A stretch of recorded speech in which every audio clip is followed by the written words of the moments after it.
Chairman گڈاف town Tariq عزیز بلوچ نے town office میں علاقائی مؤسسین اور گڈاف ٹاؤن کے افسران سے ملاقات کرتے ہوئے انہوں نے کہا کہ علاقے سے وابستہ مسائل کو حل کرانا تمام متعلقہ اداروں کی ذمہ داری ہے۔ جو جس کام کا ہے وہ اپنی ذمہ داری جس کے پاس ہے وہ اپنے فرائض پر وقت ادا کرے تو مسائل میں حیرت انگیز کمی نظر آئے گی۔ ادارہ کوشش کرتا ہے کہ آپ اپنے دائرہ اختیار میں رہتے ہوئے گڈاف ٹاؤن میں بسنے والے عوام کو بنیادی سہولیات فراہم کریں۔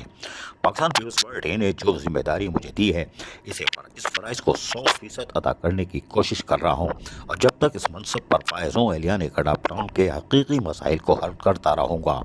مسائل کی کمی کا سامنا تو ضرور ہے اور بے شمار رکاوٹیں کے باوجود گڈاف ٹاؤن کی عوام کے لیے دن رات کوشاں ہوں، عملی طور پر کام کر رہے ہیں جو کہ نظر بھی آ رہا ہے۔ اہلیان گڈاف ٹاؤن کی عوام کو زیادہ سے زیادہ مسائل حل کرنے کی کاوشوں پر تیزی سے گامزن ہیں۔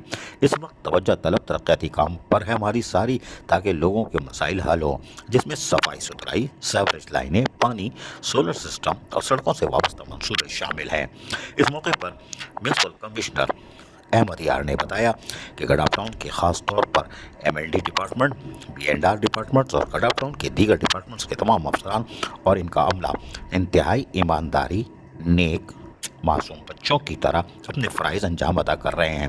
اس موقع پر اراکین کونسل مرتضی یار محمد بلوچ، محمد رفیق جوکیو، عبدالستار جوکیو اور سپرنٹینڈنٹ انجینئر M&D نور علی جمالی، سپرنٹینڈنٹ انجینئر B&R فرحان علی لاشاری، ڈائریکٹر پارکس محمد افضل لغاری، ڈائریکٹر انفارمیشن رضوان صابر، اسسٹنٹ ڈائریکٹر انفارمیشن محمد شرجیل خان اور شاہ محمد شاہ PS چیئرمین لال جان نبی بھی موجود تھے۔ وائس والد چیئرمین کا غائب تھا، کوئی بات نہیں۔ عزیز عارف KBS بلدیاتی نیوز کراچی۔ ایسی ہی خوبصورت ویڈیوز فیوچر میں حاصل کرنے کے لیے ریڈ بٹن پر کلک کر کے اور بیل آئیکن کو پریس کر کے ہم سب کے سبسکرائبر بننا مت بھولیے۔